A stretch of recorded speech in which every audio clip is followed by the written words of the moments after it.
حضرت ابراہیم بہت بڑے مہمان نواز تھے. صرف قربانی نہیں دیتے تھے, سارا سال بہت سارا لنگر, بہت سارا کھانا پینا, بہت ساری چیزیں جاری رہتی تھی.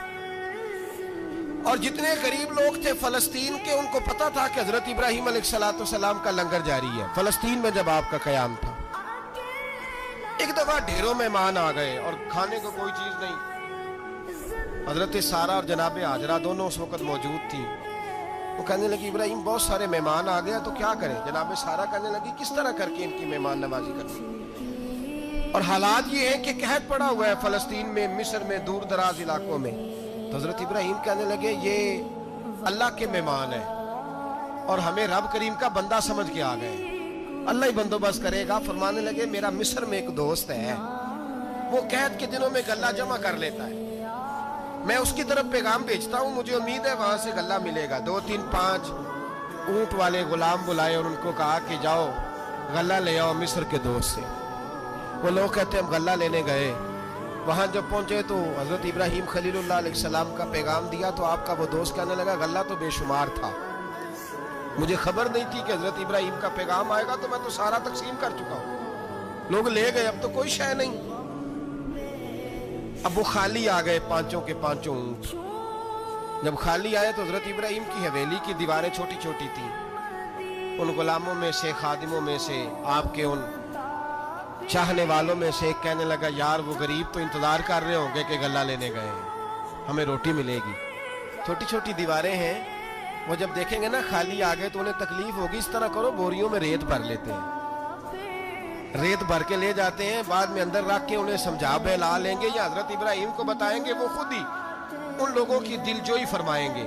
اب غلہ کی جگہ ریت بھر کے اونٹوں پہ رکھ کے لائی گئی. لا کے بوریاں جب رکھ دی گئیں, حضرت ابراہیم علیہ السلام دوپہر کے وقت آرام فرما رہے تھے. بی بی سارہ اٹھی, کہتی ہیں جب میں نے دیکھا نا کہ بوریاں پہنچ گئی ہیں تو گئی, غلام کو ساتھ لیا اور اس کو جب کھولا نا تو کہتی اتنی حسین گندم میں نے پہلے کبھی دیکھی نہیں تھی, اتنا پیارا دانہ میں نے کبھی ملاحظہ ہی نہیں کیا تھا. فرماتی ہیں جب اس کو پیس کر چکی میں روٹیاں پکائیں تو خوشبو دور دور تک پھیل گئی. اعلیٰ غذا بنی, بڑے بڑے کھانے بیویوں نے مل کے پکائے, چن دیے گئے. حضرت ابراہیم اٹھے تو لوگ کھانا کھا رہے, سجدہ شکر ادا کیا, اور جب سجدے میں گئے تو وہی آنے لگی, پھر رونے لگے. جب پلٹ کر باہر تشریف لائے تو جناب سارہ کہنے لگی ابراہیم تمہارا مصری یار بڑا اچھا ہے, اس نے اتنی اعلیٰ گندم بھیجی ہے کہ اتنی تو میں نے پیاری گندم کبھی دیکھی نہیں. جناب ابراہیم مسکرائے, فرمانے لگی سارہ یہ مصری یار نے نہیں بھیجی, یہ میرے عرشی یار نے بھیجی ہے, یہ میرے عرشی یار نے بھیجی ہے. بھائی مہمان نوازی مزاج تھا, لٹا دینا مزاج تھا, دوسروں کی اشکشوئی مزاج تھا.